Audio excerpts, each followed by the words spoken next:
Frères et sœurs, que la grâce et la paix de Dieu notre Père et de notre Seigneur Jésus-Christ soient notre partage au quotidien. Père, le psaume 119, verset 160 nous dit que le fondement de ta parole est la vérité et que toutes les lois de ta justice sont éternelles. Seigneur, maintiens en nous, scelle en nous ta parole et donne-nous de marcher dans toutes les lois de ta justice. Frères et sœurs, l'amour est un élément essentiel et fondamental dans la relation entre le Créateur et sa créature, entre Dieu le Père et nous-mêmes. Et l'amour de Dieu pour sa créature, l'amour de Dieu pour leur image, leur ressemblance, l'amour de Dieu pour la créature qui a été engendrée par la parole de vérité, qui a été prédestinée à être dans l'amour de Dieu, pour Dieu, les enfants d'adoption, l'amour de Dieu pour sa créature qu'il a élue avant la fondation du monde, pour être sainte et irrépréhensible devant sa face. Cet amour-là, pour nous, frères et sœurs, est inconditionnel. C'est un amour inconditionnel. Et lorsque Dieu a créé l'homme et qu'il l'a établi sur la terre, il s'est passé un événement absolument cataclysmique, un événement extraordinairement malheureux. L'homme a désobéi à Dieu. Et lorsque l'homme a désobéi à Dieu, nous allons voir, ces frères et sœurs, que l'amour de Dieu pour sa créature est demeuré inconditionnel. La désobéissance, le péché, a créé une situation nouvelle que nous verrons, mais elle n'a en rien altéré l'amour de Dieu pour nous qui sommes sa créature.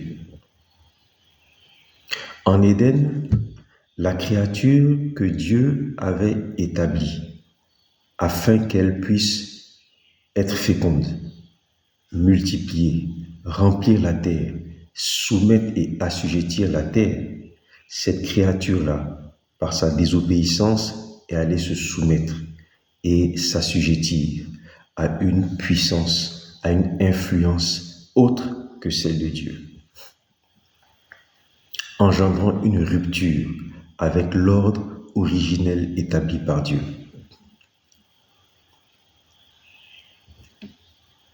Mais il s'est passé quelque chose en retour, en réponse à cette désobéissance. En ce qui concerne l'amour de Dieu, Dieu est resté fidèle. Il y a un apôtre, un disciple de Jésus-Christ, qui, alors qu'il écrivait une lettre à l'église de Corinthe, aux Corinthiens, conduit par le Saint-Esprit, a eu une révélation extraordinaire de ce qu'est l'amour,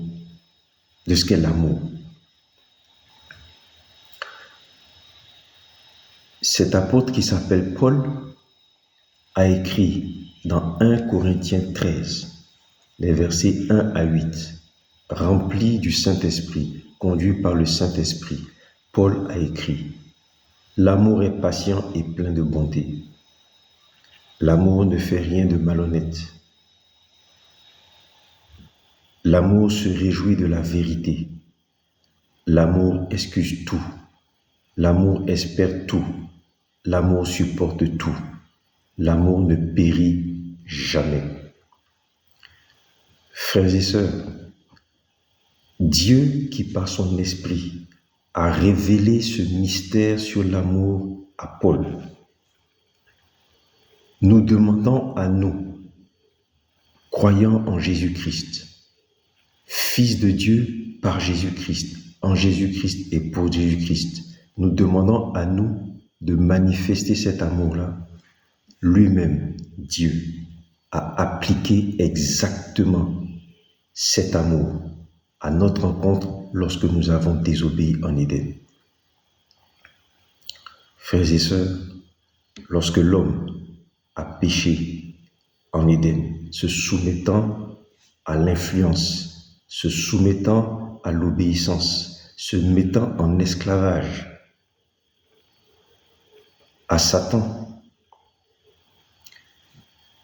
Dieu a manifesté son amour. Il a manifesté que l'amour ne périt jamais. Il a manifesté que l'amour excuse tout. Dieu a manifesté que l'amour supporte tout, qu'il espère tout. Dieu a manifesté que l'amour se réjouit de la vérité. Dieu a manifesté que l'amour est patient et qu'il est plein de bonté. Gloire soit rendue à Dieu notre Père et à notre Seigneur Jésus-Christ, qu'il soit confessé dans nos vies. Que Dieu est un Dieu d'amour. Gloire soit rendue à l'amour de Dieu. Gloire soit rendue à l'amour du Fils, notre Seigneur et Sauveur Jésus-Christ. Le même Paul, conduit par le Saint-Esprit, dans son adresse à Timothée, écrira dans 2 Timothée 2, les versets 11 à 13. Paul écrit: « Cette parole est certaine, si nous sommes morts avec lui, nous vivrons aussi avec lui. » Il parle de Christ. « Si nous persévérons, nous régnerons aussi avec lui. Si nous le renions, lui aussi nous réunira. » 2 Timothée 2, verset 13. « Si nous sommes infidèles, il demeure fidèle, car il ne peut se renier lui-même. » Dieu ne peut se renier lui-même. Et nous avons vu, lors du partage numéro 57, que quand bien même le monde entier, les hommes, toute l'humanité désobéirait à Dieu, Dieu, lui, demeure fidèle à lui-même. Il demeure fidèle, il ne se renie pas lui-même. Il demeure fidèle à ses résolutions. Il demeure fidèle à ce qu'il a décidé. Pourquoi? Par amour pour sa gloire, par amour pour son nom, par amour pour sa gloire qu'il ne partage avec personne. Alléluia. Dieu est demeuré fidèle. Il ne s'est pas renié. Lorsqu'il y a la désobéissance, Dieu est demeuré fidèle. Frères et sœurs, c'est une donnée fondamentale qui fait qu'aujourd'hui, Jésus-Christ peut faire de nous à nouveau des fils restaurés dans leur identité, peut faire de nous des héritiers de Dieu restaurés dans leur identité. Alléluia. L'amour de Dieu est inconditionnel. Il est demeuré inconditionnel, même quand l'homme a désobéi. Dieu est demeuré fidèle à son amour pour sa créature. Il n'a renoncé ni aux résolutions qu'il a établies sur sa créature lorsqu'elle a été créée sur terre, et il n'a renoncé ni aux projets qu'il a prévus afin que cette créature l'accomplisse. C'est ce que Éphésiens dit, c'est ce que Paul nous dit dans le livre aux Éphésiens. Il dit: nous sommes son ouvrage, ayant été créés pour de bonnes œuvres, que Dieu lui-même a préparées d'avance afin que nous les pratiquions. Alléluia. Après la désobéissance, Dieu, au travers des âges, par le biais des alliances, nous pouvons écouter le partage numéro 29. Dieu, au travers des alliances, va tout mettre en œuvre afin que ces résolutions prises pour l'homme et les projets qu'il a prévus pour que qu'il a prévus afin que l'homme les réalise, Dieu va tout faire au travers des alliances afin que cela demeure fidèlement comme il l'avait établi.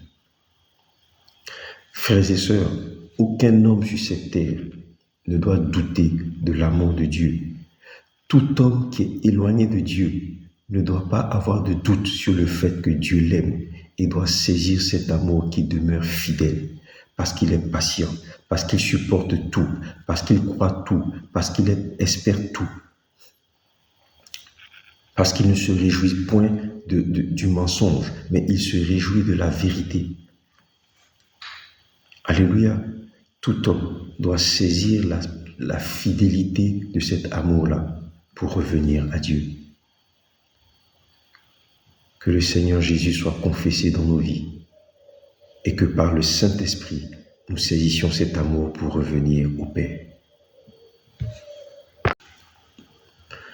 L'ancienne alliance, l'alliance promise à Abraham et scellée à travers le peuple juif, a été fondée sur l'amour.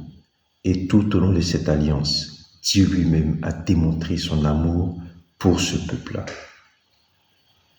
Dans Deutéronome 4, au verset 37, il est écrit « Parce qu'il a aimé tes pères », Moïse parle de Dieu, « parce qu'il a aimé tes pères, il a choisi leur postérité après eux, il t'a fait sortir d'Égypte par sa présence, par sa grande puissance. » Lorsque Dieu, par l'intermédiaire de Moïse, s'adresse au peuple juif et il dit « parce qu'il a aimé tes pères », les pères ici désignent Abraham, Isaac, Jacob et les 12 patriarches. Parce qu'il a aimé tes pères, il a choisi leur postérité après eux. Il t'a fait sortir d'Égypte par sa présence, par sa grande puissance. Dans Deutéronome 7, au verset 8, Dieu s'adresse au peuple juif par l'intermédiaire toujours de Moïse et il dit, Deutéronome 7, verset 8, « Parce que Yahweh vous aime, vous, le peuple juif, et parce qu'il a voulu tenir le serment qu'il avait fait à vos pères, Abraham, Isaac, Jacob, Yahweh vous a fait sortir par sa main puissante et vous a racheté de la maison de servitude de la main de Pharaon, roi d'Égypte. » Deutéronome 10, verset 12 et 13. Deutéronome 10, versets 12 et 13. « Et maintenant, Israël, que demande de toi Yahweh ton Dieu, si ce n'est que tu craignes Yahweh ton Dieu, en marchant dans ses voies, en aimant et en servant Yahweh. » Deutéronome 10 nous dit quoi ici? Nous avons vu précédemment dans Deutéronome 7 et dans Deutéronome 4 que Dieu a manifesté son amour en scellant la promesse qu'il a faite au Père qu'il aimait. Alléluia. Et maintenant Dieu dit en retour, ce que je te demande Israël, c'est que tu craignes Yahweh ton Dieu en marchant dans ses voies, en aimant et en servant Yahweh, en observant les commandements de Yahweh et ses lois que je te prescris aujourd'hui afin que tu sois heureux. Alléluia. Et ce passage de Deutéronome 10, versets 12 à 13, trouve son équivalent dans le Nouveau Testament, ce qui prouve qu'il s'agit là d'une volonté de Dieu, donc d'une loi éternelle et perpétuelle, d'une vérité essentielle, comme nous l'avons vu dans les premiers partages et les premiers échanges. Dans Jean 14, les versets 12, 15 et 21, il est écrit « Celui qui croit en moi fera aussi les œuvres que je fais. » Verset 15 « Si vous m'aimez, gardez mes commandements. » Verset 21 « Celui qui a mes commandements, qui les garde, c'est celui qui m'aime. Et celui qui m'aime sera aimé de mon Père, je l'aimerai et je me ferai connaître à lui. » Frères et sœurs, l'ancienne alliance est une démonstration d'amour. Amour de Dieu pour sa créature. Alléluia. L'ancienne alliance est une alliance établie afin que la créature manifeste à nouveau son amour pour Dieu et qu'elle vive heureuse. L'ancienne alliance, comme nous le verrons par la suite pour la nouvelle alliance, est établie afin que l'amour soit restauré dans la relation entre Dieu et sa créature. Dans 1 Roi 10, les versets 4 à 9, Il y a un personnage extraordinairement puissant de l'époque du roi Salomon, qui n'est pas juif, mais qui va être touché par la révélation de l'amour de Dieu. Lisons 1 Roi 10, les versets 4 à 8. Verset 4. Quand la reine de Saba eut vu toute la sagesse de Salomon et la maison qu'il avait bâtie, elle dit: Je n'en croyais pas le récit avant d'être venu et d'avoir vu de mes yeux. Et voici qu'on ne m'en avait pas dit la moitié. Salomon, tu surpasses en sagesse et en magnificence ce que la renommée m'avait fait connaître. Verset 8. Heureux tes gens, heureux tes serviteurs, qui sont continuellement devant toi, qui entendent ta sagesse. Verset 9. C'est la reine de Saba, une reine qui n'est pas juive, qui est reine d'un royaume éloigné du peuple juif, qui adore des idoles, qui ne connaît pas Dieu. Regardez ce que cette reine va dire à Salomon dans 1 Roi 10 au verset 9. Béni soit Yahweh, ton Dieu, qui s'est complu en toi et t'a placé sur le trône d'Israël. C'est parce que Yahweh aime à jamais Israël qu'il t'a établi pour que tu fasses droit et justice. Alléluia. Frères et sœurs, même au plus fort de la désobéissance du peuple juif, comme cela s'est passé lors de la désobéissance d'Adam en Éden, Dieu n'a jamais cessé de démontrer et manifester son amour inconditionnel pour son peuple et n'a jamais renoncé à ce que le peuple vienne à être rétabli dans son amour et lui manifeste en retour son amour.